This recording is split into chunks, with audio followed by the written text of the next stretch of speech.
खुलुमबाय स्टुडिअ दङ आं राजिब बसुमतारी आरो बे समाव मिरु दुलाराय बर' फरायसा आफादनि 58थि थान्दै जगन्थाइ मेला गेजेराव आरो साननैल'सै थामहिनबा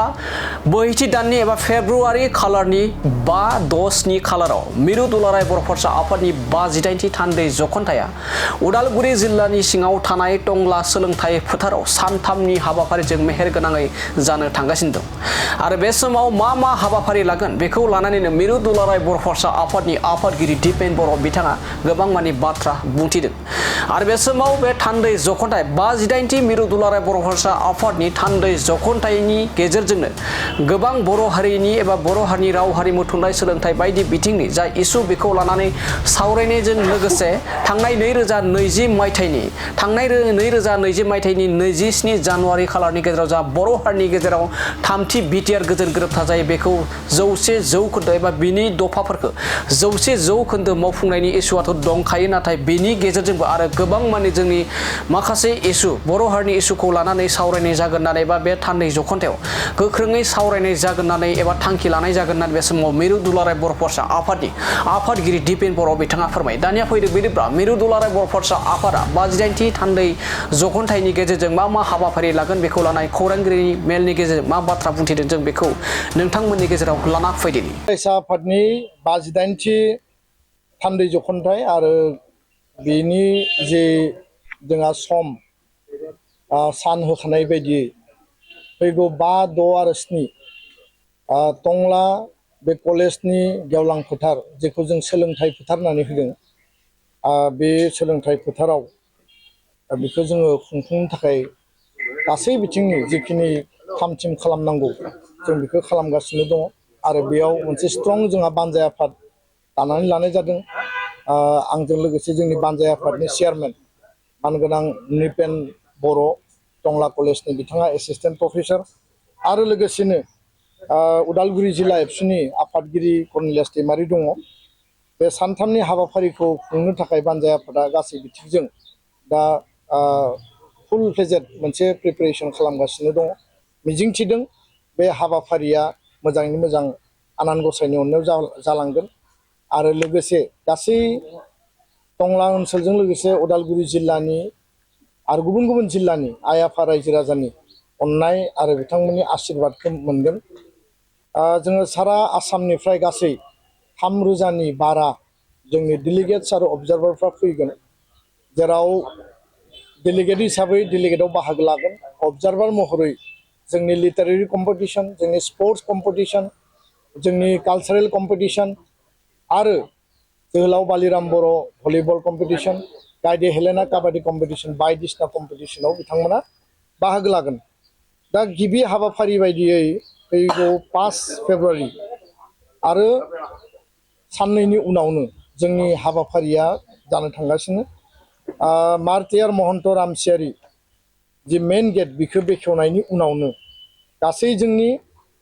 बे जुथुम्मानि गुबुन गुबुन जिखिनि हल दङ बा बेखेवनाय हाबाफारि बे जागोन। जोङो बे जुथुम्मायाव डेलिगेटजों लोगोसे मेन पेन्डेल जेराव कालचारेल इभेन्ट बा प्रग्रामफ्रा जागोन आरो एक्जिबिशननिबो मोनसे हाबाफारि खालामदों। बेसेबांबा गिदिर मोनसे एक्जिबिशन बेयाव थाम-थिम खालामनाय जादों जेराव बर'नि ट्रेडिशनेल न'खर आरो डिपार्टमेन्टेल स्टलफोर थागोन बुक स्टल थागोन बुक फेयार थागोन गुबुन गुबुन बर'नि आरो गुबुन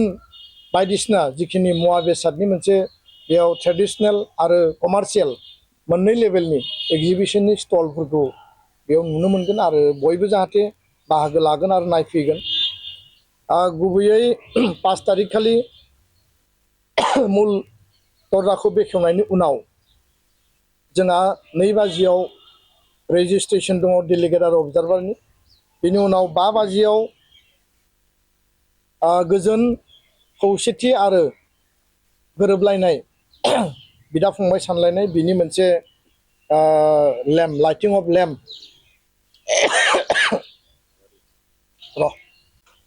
बे प्रग्राम बिलायाव जोङो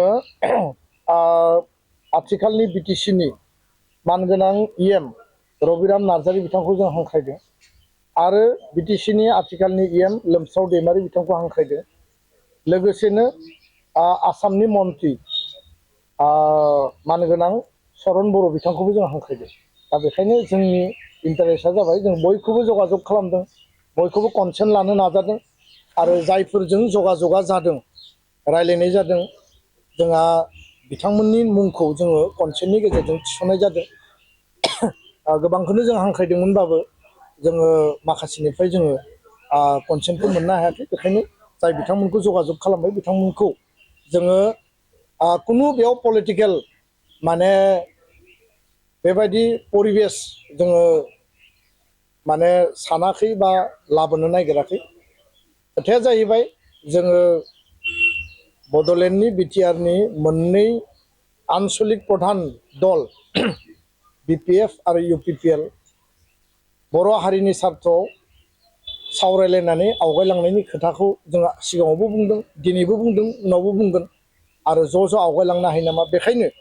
जोङो आथिखालनि सरकारनि काउन्सिलनि जायफोर दैदेनगिरि जायफोर इएम दङ जायफोर आसाम सरकारनि मन्थ्रि दङ बिथांमोनखौबो जों जायगा बेयाव लाखिदों आरो जायफोर बारग' बिथांमोननिफ्रायबो जों माखासे दैदेनगिरि बिथांमोनखौ लाखिदों बर' थुनलाइ आफाद हारिमु आफाद प्राइमारि टिचार एस'सिएसननिफ्राय जों लाखिदों आरो गुबुन गुबुन हारि माहारिनिफ्राय लाखिदों दा बेखायनो कालेक्टिभ एफर्टजों रायजो राजानियाव प्रग्रामखौ नुनानै गोबां सोंलु थागोन खिन्थु पान्जाय आफादनिफ्राय दुलाराय बर' फरायसा आफादनिफ्राय जोङो जेसेबां हायो बयखौबो जगाजग खालामदों जायखौ जगाजगआव मोनदों जों बिथांमोनखौनो बे हिसाबै प्रग्रामनि फारिलाइयाव थिसनदों सानडे मेलनि गेजेरजों जोंनि एबसुनि जिखिनि इस्यु आरो एजेन्डा दङ बर' माहारिनि आरो जोंनि एकर्ड इमप्लिमेन्टेसननि